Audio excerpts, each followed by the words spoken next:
The Lebanese Civil War, a complex and devastating conflict that lasted from 1975 to 1990, remains an important case study for understanding the intricate interplay of political, social, and psychological factors that can fuel long-standing conflicts.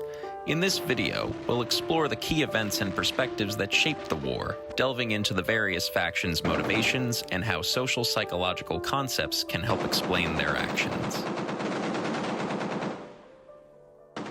The Lebanese Civil War was rooted in a fragile political system that struggled to balance power among the country's diverse religious and ethnic groups.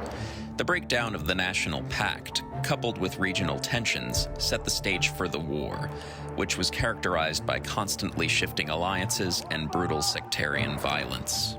Christian Maronites, who had long enjoyed political dominance in Lebanon, felt threatened by the influx of Palestinian refugees and the rise of the Palestinian Liberation Organization. This led to tensions and eventually violence between Christian militias and Palestinian groups. Some say the spark that ignited the war was the 1975 Ain el Remmeneh bus massacre, where Palestinian passengers were killed by Christian militants. This event marked the beginning of a protracted conflict involving numerous factions, including the Maronite Christians, Sunni Muslims, Shiite Muslims, Druze, Palestinians, and their respective militias. That spark, however, was preceded by an assassination attempt on the elder Gemayel that day, and intergroup tensions that had been rising for years.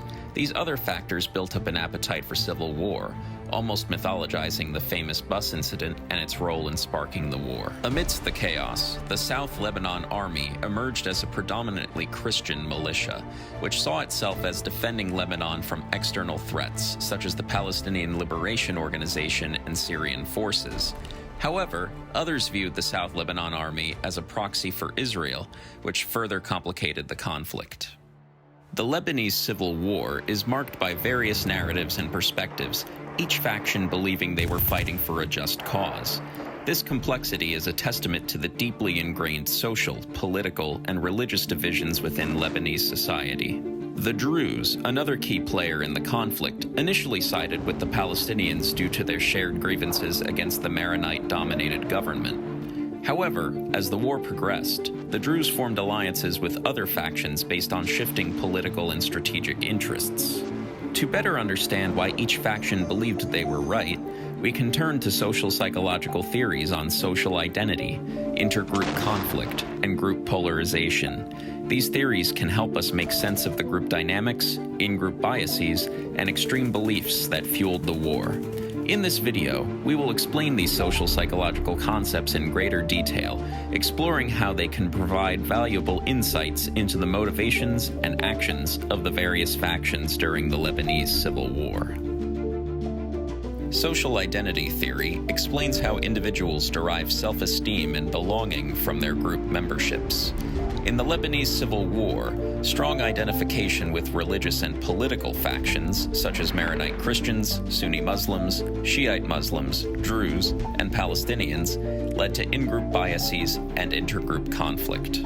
This sense of belonging reinforced the factions' convictions in their respective causes, leading to an escalation of tensions and eventually violence. The 1975 Ain el Remmeneh bus massacre is a prime example of how in-group bias contributed to the outbreak of the Civil War. Realistic group conflict theory posits that intergroup conflict arises when groups perceive themselves to be competing for scarce resources. In the Lebanese Civil War, factions fought for political power, territory, and resources, intensifying the conflict between them. One example of this competition is the Battle of the Hotels in 1975 to 1976, a struggle for strategic control of central Beirut between Christian and Muslim militias. The fight for territorial control and influence was a driving factor in the ongoing conflict.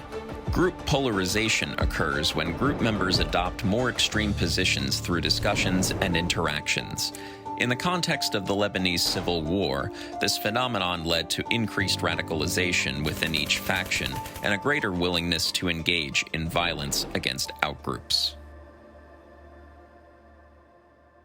The Sabra and Shatila massacre in 1982 in which Christian phalangist militiamen killed Palestinian and Lebanese Shiite civilians, is a tragic example of how group polarization contributed to the escalation of violence during the Civil War. Dehumanization, the process of perceiving opponents as less than human or undeserving of moral consideration, often plays a role in conflicts like the Lebanese Civil War.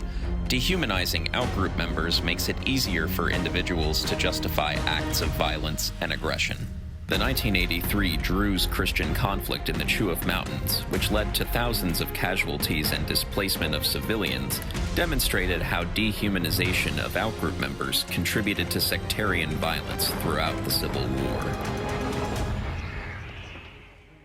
Social influence and conformity are powerful forces that shape individuals' behavior. In the context of the Lebanese Civil War, people may have conformed to the norms and expectations of their respective factions, even when those norms included acts of violence. The involvement of external actors like Syria and Israel also influenced the actions of various factions, leading to shifting alliances based on regional strategic interests. For example, the Syrian intervention in 1976 complicated the conflict dynamics and further fueled violence in Lebanon. The contact hypothesis suggests that positive contact between members of different groups can reduce prejudice and improve intergroup relations. In 1989, the Taif Agreement allegedly brought together representatives from various factions in Lebanon to negotiate an end to the civil war. This supposedly positive contact between factions was supposed to facilitate dialogue and lay the foundation for an eventual reconciliation and reconstruction of the country. While some of the reconstruction happened, true reconciliation did not. In the aftermath of the Lebanese Civil War, reconciliation and healing became crucial for the nation to move forward. Acknowledging the pain and suffering endured by all sides and seeking common ground for rebuilding is essential for lasting peace. Lebanon's post-war reconciliation efforts included rebuilding infrastructure, addressing the needs of war victims, and fostering some dialogue between different religious and political groups. This process has been slow, challenging, and incomplete, however. Despite that, this remains an important endeavor for the country's future. Embracing the diversity of Lebanon's society and understanding the underlying factors that led to the civil war is key to preventing future conflicts. Encouraging open and honest dialogue between different groups can help foster empathy and promote a shared sense of national identity. Education initiatives leading to the creation of a national history book that explains the war, interfaith dialogue, and grassroots peacebuilding efforts can all contribute to bridging the gaps between various factions and fostering a culture of understanding and mutual respect, not by ignoring people's differences, but rather by acknowledging them.